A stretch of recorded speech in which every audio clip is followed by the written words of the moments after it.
Selamat berjumpa Bapak Ibu Saudara-saudari, para pengikut setia Sampan dimanapun saat ini Anda berada. Kembali saya Pater Domi Kevi SPD menyapa Anda sekalian dalam renungan harian. Semoga kita semua dilindungi dan diberkati Tuhan. Masihkah Anda berpikir tentang kebetulan? Saudara-saudari terkasih, kita hidup dan bergumul dalam suatu pengertian. Ini kebetulan, ini sebuah rencana atau kepastian. Saudara-saudari terkasih, iman atau kepercayaan sebenarnya mengajarkan kepada kita semua bahwa tidak ada sesuatu yang kebetulan di dunia ini.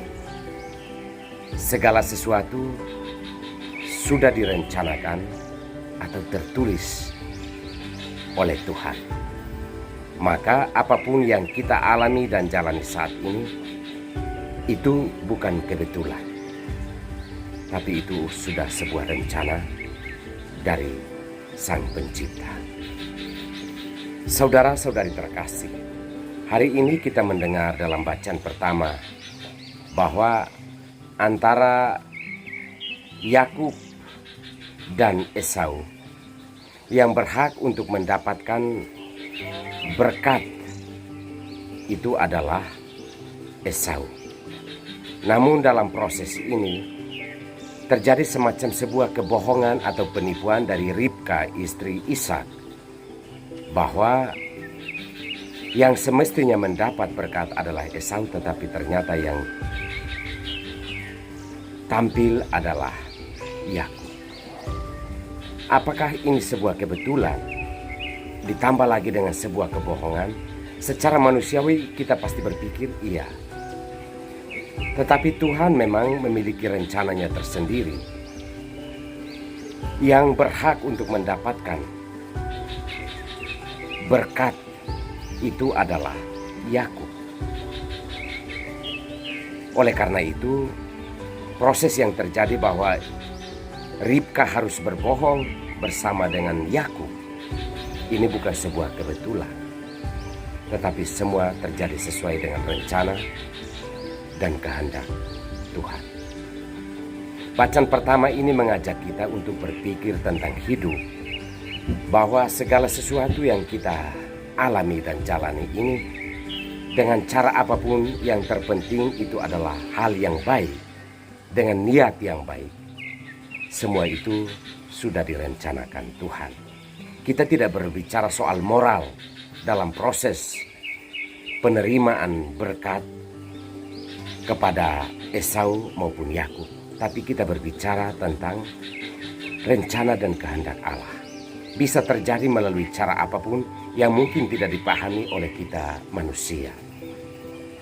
Saudara-saudari terkasih, dalam Injil hari ini Yesus berbicara tentang puasa. Datanglah murid-murid Yohanes meminta penjelasan mengapa murid-murid Yohanes berpuasa sedangkan murid-murid Yesus tidak. Di situ Yesus mau mengajarkan tentang hal yang sebenarnya, bahwa walau memang peraturan manusia demikian, puasa harus sekian hari dan tanggal sekian, tetapi Yesus mengajarkan bahwa puasa, makna puasa yang sebenarnya adalah ketika Tuhan tidak sedang berada dalam hidup kita, maka puasa adalah bagian dari mati raga kita untuk menghadirkan kembali Tuhan dalam pesiarahan hidup kita. Ketika Yesus mengatakan bahwa dapatkah mempelai itu para murid itu berpuasa ketika mempelai itu tidak ada, itu sebenarnya mau mengajarkan bahwa puasa itu sebenarnya ada makna dan maksudnya ketika bahwa Kristus atau Yesus yang adalah mempelai kita itu sudah tidak berada di dalam hidup kita, maka puasa adalah sebuah jalan untuk menghadirkan Tuhan di dalam hidup kita sehari-hari.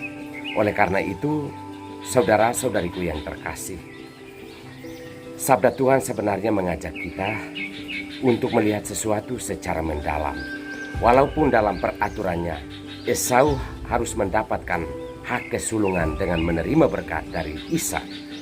Walaupun dalam peraturan kita harus berpuasa, tetapi makna terdalam dari semua itu adalah bahwa kehendak Allah tidak bisa dibatalkan oleh apapun. Maka entah untuk mendapatkan warisan, entah itu berpuasa atau tidak, kita harus memikirkan rencana dan kehendak Allah.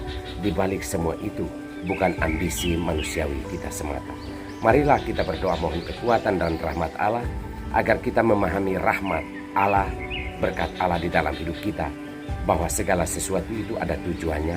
Entah yang kita alami itu merugikan atau menguntungkan, entah itu sebuah kesenangan ataupun sebuah kesedihan. Allah Bapa yang Maha Kuasa, kami bersyukur untuk sabda-Mu hari ini. Mohon berkat-Mu untuk kami semua agar sabda-Mu benar-benar kami pahami dan maknai di dalam hidup kami. Turunkanlah berkat-Mu untuk kami semua, terutama untuk saudara-saudari kami yang sakit dan yang sedang letih lesu memikul beban berat di dalam hidupnya. Ya Bapa, berkatilah kami semua, Bapa dan Putra dan Roh Kudus. Amin.